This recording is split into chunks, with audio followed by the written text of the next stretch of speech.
감사합니다. 우리가 세상을 살아가는 데 있어서 가장 귀한 것이 무엇일까 생각해 보면 여러분들은 무엇이 가장 귀하다고 생각이 됩니까? 저는 목사여서 그런지는 모르지만 세상에서 살면서 가장 귀한 것 중에 하나가 바로 믿음이 아닌가 하는 생각을 가지게 됩니다. 가장 비근한 예로 믿음을 가지고 사는 사람과 믿음을 가지지 않고 사는 사람의 차이는 하늘과 땅 차이만큼 크다 하는 것을 생각하게 됩니다. 예를 들어서 가령 남편이 저녁 늦게 들어올 시간이 되어 지났는데도 들어오지 않아요. 그런데 남편을 온전히 믿고 의지하는 아내는 남편이 늦게 들어오면 마음에 걱정이 생기죠. 이 남편이 무슨 사고가 있는 것이 아닌가, 혹시 무슨 일이 있는 것이 아닌가 초조한 마음으로 남편을 기다리다가 마침내 남편이 나타나면 아이고 걱정했다고, 뭐 어떻게 된 일이냐고 그러면서 오히려 우리 남편 없었으면 큰일 날 뻔했는데 이렇게 남편이 저녁 늦게라도 돌아오니까 너무 다행이다 그래서 그날 밤 더 뜨거운 사랑을 나눌 수도 있습니다. 남편을 사랑하는 마음이 생기면 남편이 없는 것이 얼마나 큰 타격인가 하는 생각을 하게 되는 거예요. 남편의 소중함을 다시 한번 생각할 수 있는 기간이 되어집니다. 반면에 남편에 대한 신뢰가 전혀 없는 사람, 남편을 도저히 믿을 수가 없는 사람, 남편이 늦게 들어오면 무슨 생각해요? 염려하고 걱정하는 것이 아니라 이 인간이 또 어디로 샜나? 누구를 만나나? 무슨 못된 짓을 하나? 자꾸 나쁜 방향으로 생각하다가 남편이 저녁 늦게 들어와서 분명히 회사 일이나 공적인 일로 늦게 들어왔는데도 불구하고 들어오는 문간에서부터 야 인간아! 그러면서 벌써 싸움이 시작되어집니다. 그날은 없던 사랑도 더 없어지는 정말로 깨어지고 그런 시간이 되어질 것입니다. 그러므로 전적으로 믿고 사는 사람과 믿음이 없는 사람은 참 차원이 다른 것 같아요. 믿음 있는 사람은 가난하건 부하건 병들었건 건강하건 언제나 두 사람이 행복하게 살 수 있지만 믿음이 없는 사람은 남들 보기에는 의리뻑적한 집에서 살고 맛있는 음식 먹고 좋은 옷을 차려 입고 있지만 마음에는 뭐가 있어요? 믿음이 없는 사람은 행복하지 않아요. 불행할 수밖에 없습니다. 우리 주변에 스스로 똑똑하다고 하는 사람들이 있습니다. 그런 사람들은 내가 똑똑한데 내가 너한테 속을 줄 알아? 그러면서 계속해서 상대방을 의심하고 불신합니다. 그런데 그 똑똑한 것일 수는 있을지 몰라도 행복한 것은 아닙니다. 불행합니다. 왜? 남에 대한 의심과 불신이 마음속에 있은 채로 살아가는 것은 결코 행복할 수가 없습니다. 매사를 의심해야 됩니다. 매사를 부정적인 면으로 생각을 해야 됩니다. 반대로 좀 미련해 보여도 상대방에 대한 신뢰가 있고 믿음 있는 사람은 오히려 근심 걱정이 없고 행복할 수가 있습니다. 모든 것을 갖추고 살아요. 돈도 있고 멋있는 집도 있고 다 있어요. 그런데 마음에 뭐가 없으면, 믿음이 없으면 행복한 사람이 아닙니다. 믿음이 있으면 행복한 사람입니다. 여러분, 하나님이 우리에게 원하시는 것이 무엇일까요? 하나님이 우리에게 원하시는 것은 믿음입니다. 누구에 대한 믿음? 남편에 대한 믿음도 아니고 아내에 대한 믿음도 아니고 하나님이 우리에게 원하시는 믿음은 하나님에 대한 믿음입니다. 오늘 여기 출애굽기 우리가 살펴보는데 하나님께서 이 애굽에서 10가지 재앙을 베푸셔요. 10가지 재앙을 베푸시는 이유와 목적이 뭘까요? 바로의 완고한 마음을 꺾어서 바로의 완악하고 완고한 마음을 꺾어서 이스라엘 백성들을 구원하기 위함이 첫 번째 목적입니다. 그런데 하나님 그 첫 번째 목적만 있는 것이 아니라 두 번째 목적도 있어요. 그건 뭐냐? 이스라엘 백성들, 하나님을 믿는 이스라엘 백성들에게 내가 누군지, 하나님이 어떤 분이신지, 하나님이 누구신지를 정확하게 알려주어서 이스라엘 백성들로 하여금 누구를 전적으로 신뢰하게, 하나님을 전적으로 신뢰하도록 믿고 따르도록 하는 목적도 분명히 있다라고 생각합니다. 저는 오히려 바로를 꺾는 목적보다는 이스라엘 백성들에게 하나님이 어떤 분이신가를 보여주기 위함이 훨씬 더 큰 뜻이 아닌가 하는 생각을 가지게 됩니다. 너희들 날 믿고 따라와라 하는 것입니다. 자, 그리고 오늘 우리가 본문에 보면은 하나님께서 이스라엘 백성들을 광야로 인도하시면서 인도하실 때 무엇과 무슨 기둥과 무슨 기둥으로 인도하셨어요? 구름 기둥과 불 기둥으로 인도하셨어요. 구름 기둥은 낮에 필요하고 불 기둥은 밤에 필요합니다. 사막지대는 일교차가 굉장히 심한 곳이에요. 그래서 낮에는 너무나 뜨거운 햇볕이 있어서 낮에 행군하기가 어렵습니다. 그래서 구름 기둥으로 그늘을 만들어 주어서 시원케 하시고, 밤에는 일교차가 너무 심해서 추위에 떨고 있는 이스라엘 백성들을 뜨끈뜨끈하게 지켜주기 위함입니다. 광야에 무슨 집 짓고 살 수 없잖아요. 갖고 간 건 텐트들인데, 텐트들도 제가 생각할 때는 지금처럼 이렇게 좋은 텐트가 아니라, 제가 필리핀에 우리 서북교회, 필리핀 서북교회가 연합 집회를 할 때 제가 가보면은 텐트를 쳐요. 그 사람들이 어떻게 치냐면 짝대기 4개 이렇게 꽂아가지고 위에다가 옷 이렇게 걸칩니다. 이슬만 막는 거죠. 이슬만. 사방팔방이 다 터졌어요. 그냥 어떻게 보면은 정말 거지의 형상을 하고 있는 그런 텐트를 치고 거기서 자요. 거기서 그냥 노숙인데 위에만 지붕만 가린 거죠. 그런 텐트들을 쳐요. 요즘 가보니까 조금 이제 이 필리핀 사람들도 돈이 생겼는지 우리가 하는 그런 텐트가 몇 개가 이제 보이기 시작하더라고요. 그렇게 해서 잡니다. 이스라엘 백성들도 천막을 쳤다고 하지만 요즘처럼 멋있는 뭐 일회용 즉석 탁 치면 팍 펴지는 천막이 아닌, 아마도 생각할 때 그렇게 비만 이슬만 살짝 가린 텐트가 아니었나 하는 생각합니다. 추위에 떨고 있는 이스라엘 백성들에게 불기둥이 그들을 지켜 주었습니다. 자, 여기서 구름 기둥과 불 기둥은 하나님이 그들을 내가 옆에서 너 지켜주고 있다. 내가 널 보호해주고 있다. 너는 누구만 따라와라? 나만 따라와라. 누가 인도하는 대로, 구름 기둥과 불 기둥이 인도하는 대로 따라가자 하는 것입니다. 그래서 이스라엘 백성들이 광야 생활하면서 무슨 훈련을 받냐면, 구름 기둥과 불 기둥이 가면 가고 서면 서는 훈련이에요.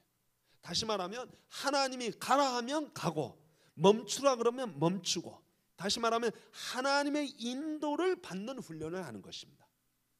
성도 여러분, 저와 여러분들의 신앙생활도 무슨 훈련이냐면 하나님의 인도를 받는 훈련이다 라고 믿으시기 바랍니다. 오늘도 우리들이 하나님 인도 받는 훈련, 저는 우리 모든 성도들이 하나님의 인도를 받는 성도들이 되기를 소망합니다.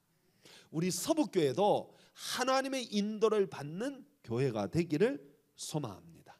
그리 되면 광야길이 아무리 멀고 험하고 고통스럽고 괴롭더라도 문제될 게 없어요. 그 구름 기둥과 불 기둥은 반드시 우리를 어디로 인도하십니까? 가나안 땅으로 인도해요. 복지로 인도한다는 거예요. 하나님께서 구름 기둥과 불 기둥을 세워주신 것은 무슨 뜻이냐면, 내가 너 지켜주마, 내가 너와 함께하마, 너 나 따라오기만 하면 가나안 복지가 있어, 그런 것이에요.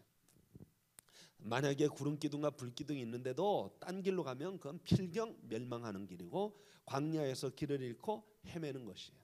그래서 광야 생활의 가장 큰 가르침은 이 세상을 따라가는 것이 아니라 하나님 따르는 훈련이에요.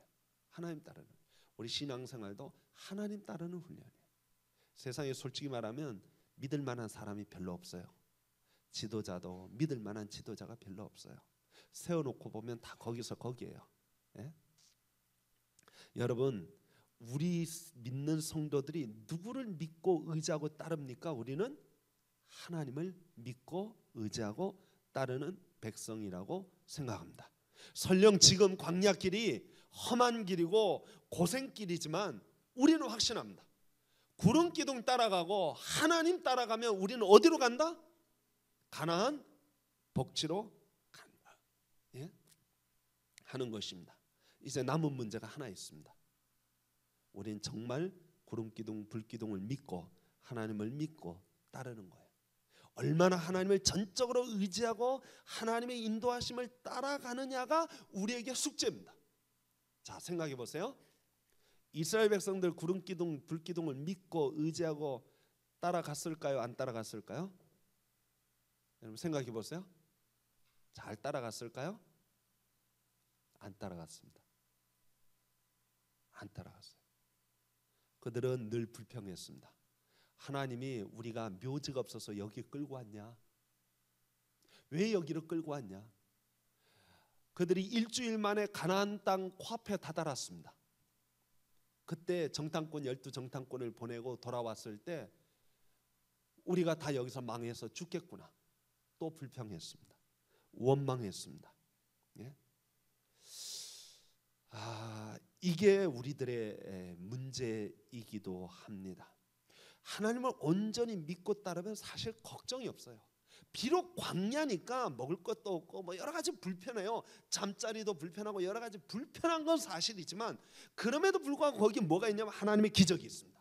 만나가 있죠. 메추라기가 있죠. 신발과 옷이 떨어지질 않죠. 반석에서 쳐서 생수 같은 물이 나오죠. 원수가 앞에 길을 막아도 하나님이 물리쳐 주시죠.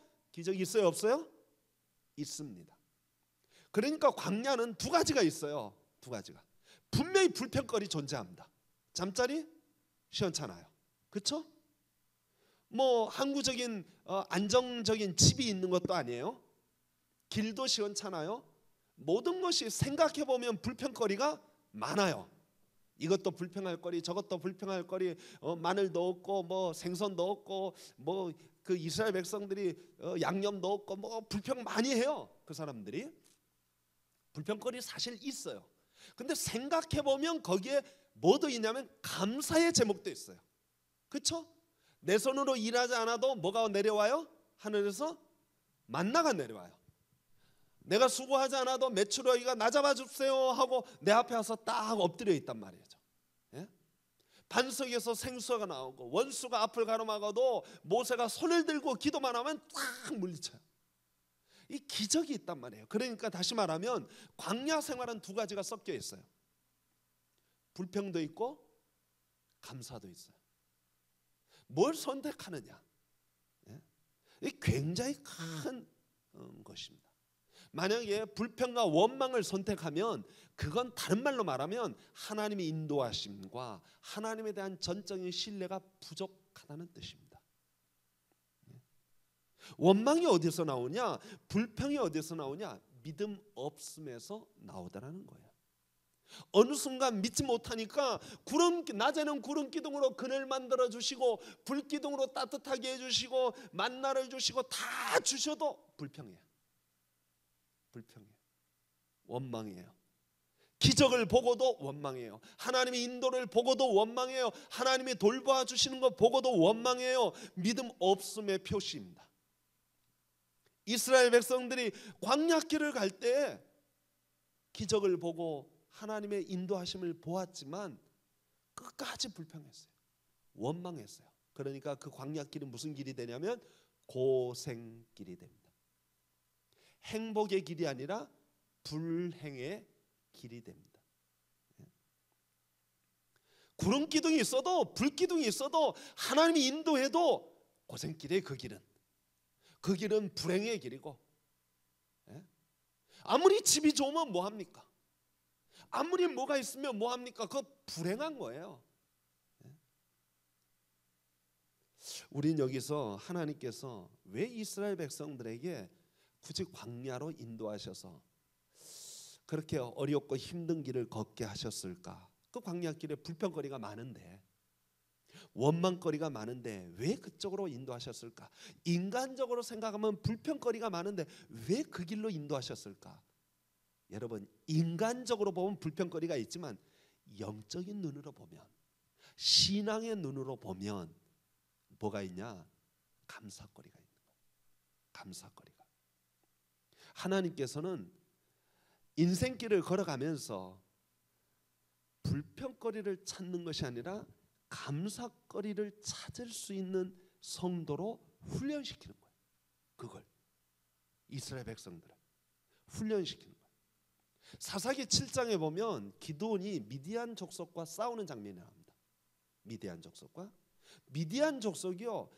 거기 성경에 보니까 몇 명이라고 나와 있지는 않지만 메뚜기 수만큼 바닷가의 모래만큼 어떠한 수를 셀 수 없는 미디안 군대가 쳐들어왔어요. 그래서 기드온이 급히 군대를 모집했는데 몇 명 모집했는데 32,000명을 모집했어요. 그러니까 하나님이 야 수가 너무 많다 줄여라 그랬더니 10,000명으로 줄였어요. 그랬더니 하나님이 야 그것도 너무 많다 줄여라. 그래가지고 몇 명으로 줄이냐면 300명으로 줄였어요.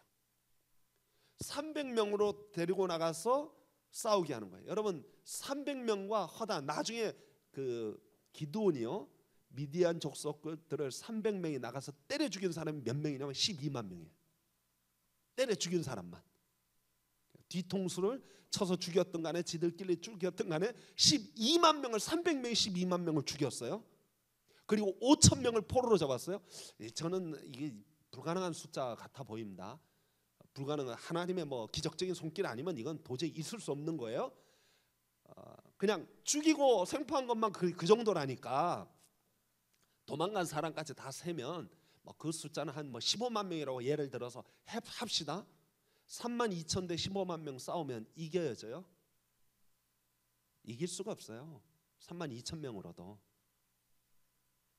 그런데 32,000명으로 싸워서 이겼다고 한번 해봅시다. 그럼 인간이 얼마나 간사한지 아세요?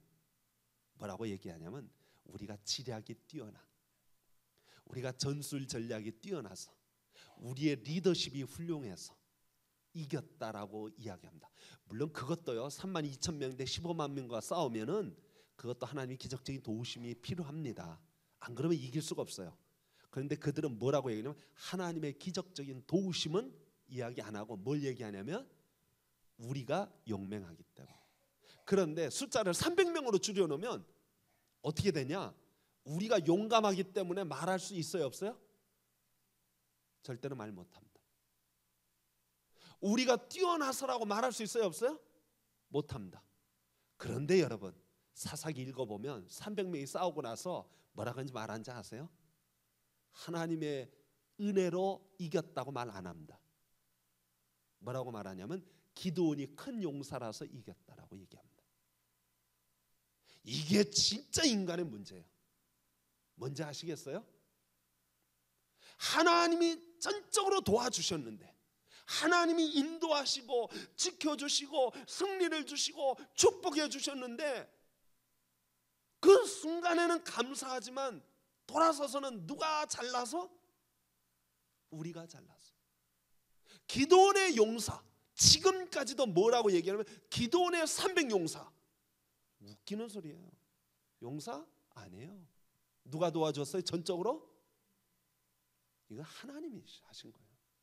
그런데 기독교 역사에 끊임없이 뭘 얘기하냐면 기드온의 300용사.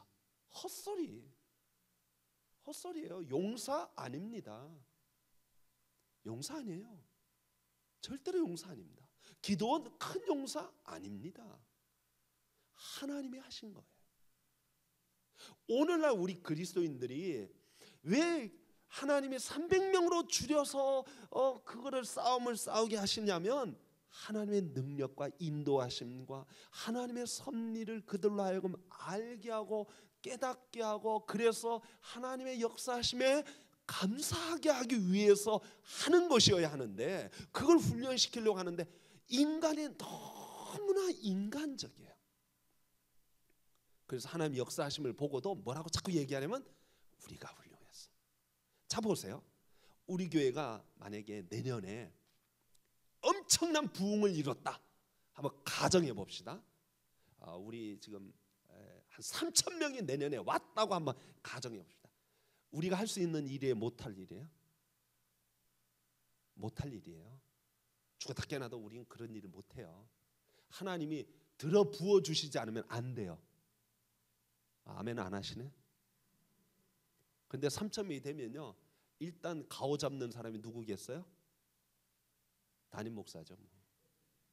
내가 잘나서, 내가 진짜 명설교 잘라서 뭐 어쩌고저쩌고 뭐 온갖 얘기 다 하겠죠. 그 다음에 또 얘기, 우리가 다 용사야, 큰 용사야. 그래가지고 이제 당회가 잘했어, 안수 집사가 잘했어, 누가 잘했어, 이제 전부 다 공을 나눠 가지려고 할 거예요. 그런데 실질적인 공은 누구에게 있어요? 하나님의 기름 부심이 있는 거예요. 하나님의 인도가 있는 거예요. 그걸 안 믿는 사람이 복된 사람이에요. 그걸 생각하는 사람이 진짜 훌륭한 사람이에요. 성도 여러분, 우리 하나님은 기드온의 사람 군사를 300명으로 줄인 것은 그 사람들로 하여금, 이스라엘 백성들로 하여금 하나님의 위대하심과 하나님의 인도하심을 경험하고 그걸 찬양하고 영광 돌리도록 하기 위하여 수를 줄였는데, 줄여놓고 보니까 이 사람들이 지들이 잘나서 이렇게 바꾸는 거예요. 이스라엘 백성들로 하여금 광야 생활하에 구름기둥 불기둥 주시고 만나 주시고 메추라기 주시고 반석에서 물 주시고 아말렉 군대를 물리치시고 막 신발이 40년 동안 안 떨어지고 막 옷도 헤어지지 않고 막 기적의 연속인데, 이 사람들이 그걸 보면서 무엇 하나님께 원하시냐면 하나님께 영광 돌려라, 하나님을 찬송해라, 하나님께 감사해라. 그거 훈련시키기 위함이에요. 여러분들 중에는 그런 생각 하나일 뿐, 하나님 되게 영광 받기를 되게 원하시는가 보다. 하나님은 막 되게 그냥 뭐 성도들에게 영광 받고 감사 받기를 원하는가 보다라고 생각하실는지 모르지만 그건 착각입니다. 왜냐하면 하나님이 여러분들의 영광을 돌리건 안 돌리건 하나님은 아무 상관이 없어요. 하나님은 어제나 오늘이나 영원토록 변함없이 전능하신 하나님이시다. 영광스러운 하나님이시다. 여러분들이 하나님에게 영광을 뭐 5억 원어치 돌렸다고 해도 아무 하나님 영광에 플러스 알파 되는 게 크게 없다. 하나님은 어제나 오늘이나 그냥 하나님이셔.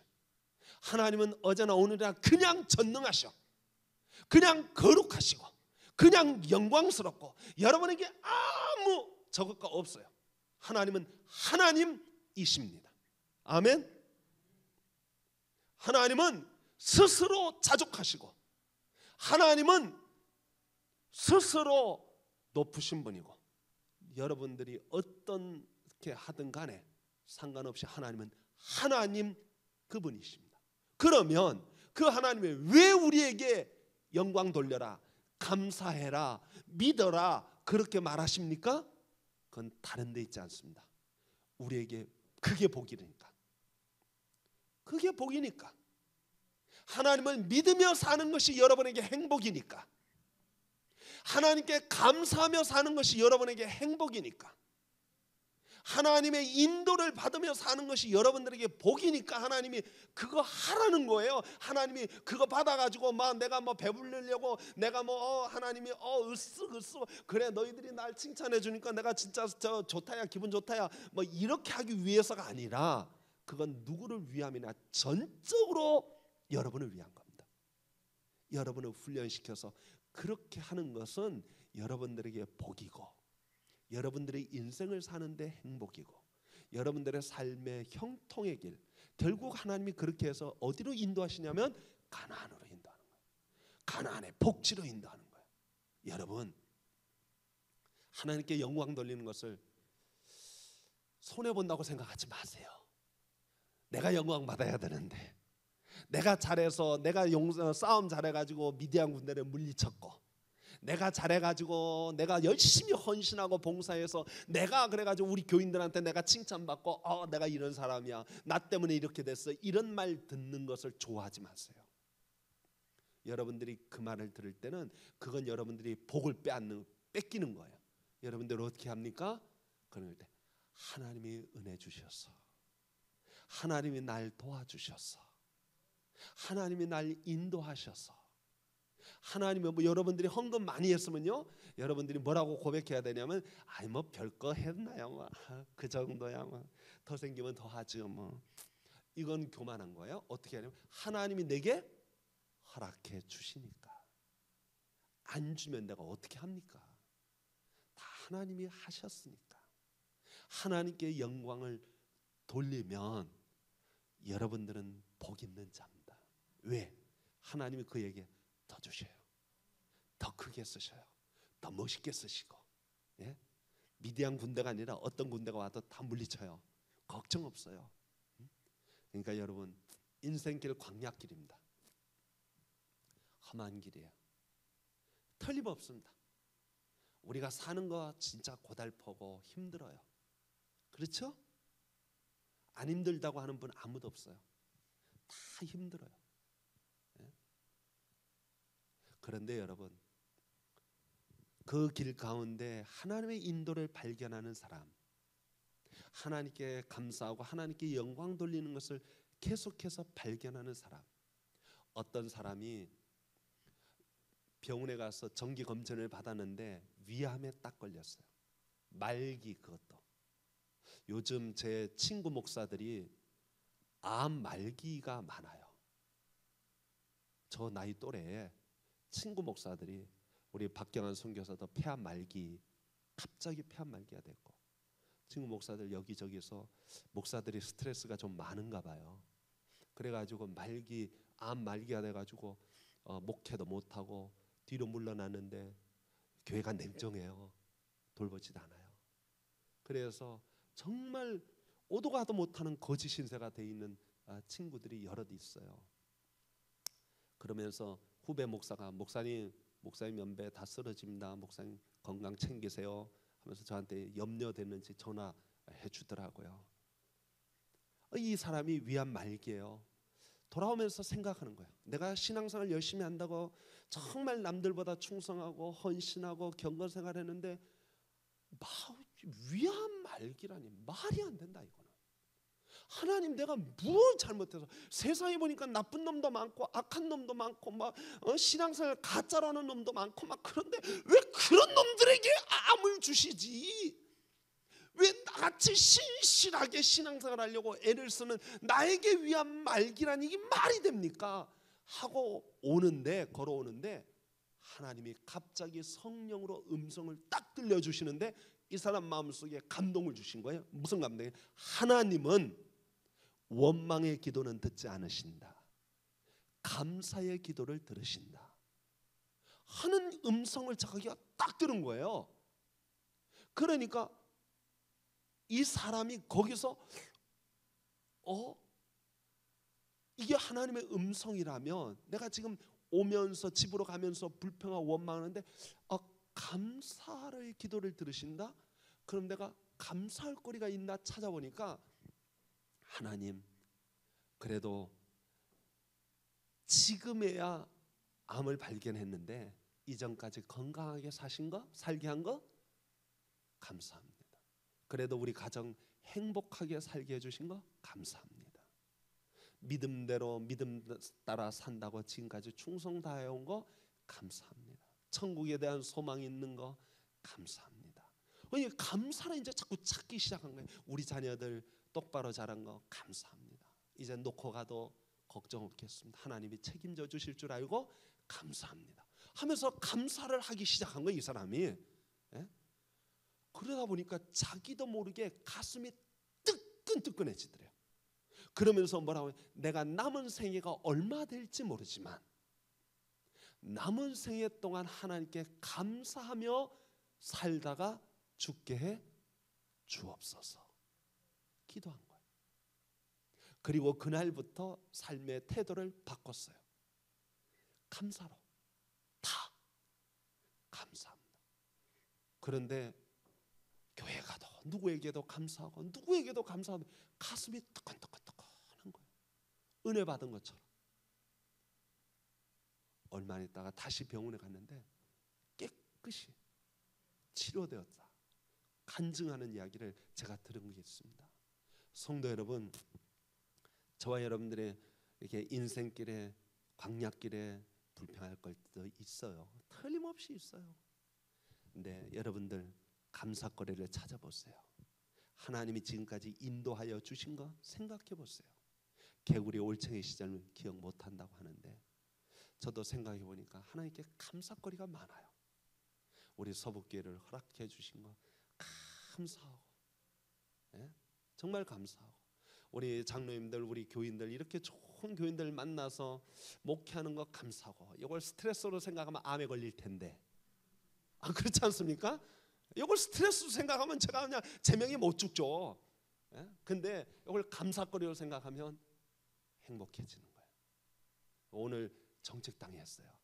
정책당 당회원들이 전부 다 끝나고 박수치고, 내년에는 정말 한 마음으로 한 뜻으로 해봅시다 하고 다 마음을 먹고, 우리 정책당회 역사상 가장 빨리 끝난 정치당회 중에 한 당회라고 할 정도로 은혜롭게 끝났어요.